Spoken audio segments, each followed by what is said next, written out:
দুর্গাপুজোর মধ্যে প্রতিমার সোনার গয়না চুরি, অভিযুক্ত 2 সিভিক ভলেন্টিয়ার সহ 3।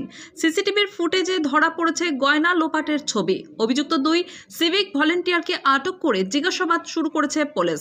মালদার গাজলের এই ঘটনায় ব্যাপক চাঞ্চল্য। অষ্টমীর রাতে মায়ের মন্দির থেকে সোনার গয়না চুরির অভিযোগ কর্তব্যরত 2 সিভিক ভলেন্টিয়ারের বিরুদ্ধে। পুজো উদ্যোক্তাদের অভিযোগ, স্থানীয় এক ব্যক্তির সহযোগিতায় ডিউটিরত 2 সিভিক কর্মী মায়ের মন্দির থেকে সোনার গয়না চুরি করে।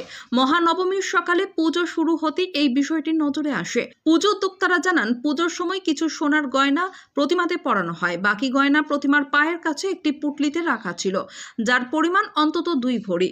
সিসিটিভি ক্যামেরায় দেখা যাচ্ছে স্থানীয় এক ব্যক্তির সহযোগিতায় ডিউটিরত 2 সিভিক ভলেন্টিয়ার মায়ের মূর্তির নিচে রাখা সেই সোনার গহনাগুলি সরিয়ে নিচ্ছে।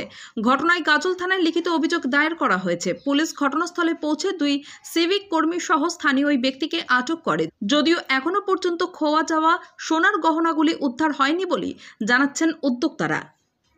সকাল 9টার সময় যখন আজ মহানবমীর পুজো শুরু করলো ব্রাহ্মণ, তখন এসে প্রথমে যখন সবকিছু জোগাড়জাটা করছিল তো দেখতে পেল যে দুর্গার সোনার গয়নাটা নেই।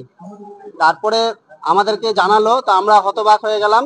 কিন্তু পুজো যেহেতু সময়ের মধ্যেই কমপ্লিট করতে হবে, ওই জন্য আমরা পূজাটাকে রানিং রাখতে বললাম। এবং আমরা সিসিটিভি যেহেতু লাগানো আছে মন্দিরে, প্রশাসনের তরফ থেকে আমাদেরকে জানানো হয়েছিল যে সিসিটিভি অবশ্যই লাগাতে হবে, তা আমরা লাগিয়ে রেখেছিলাম।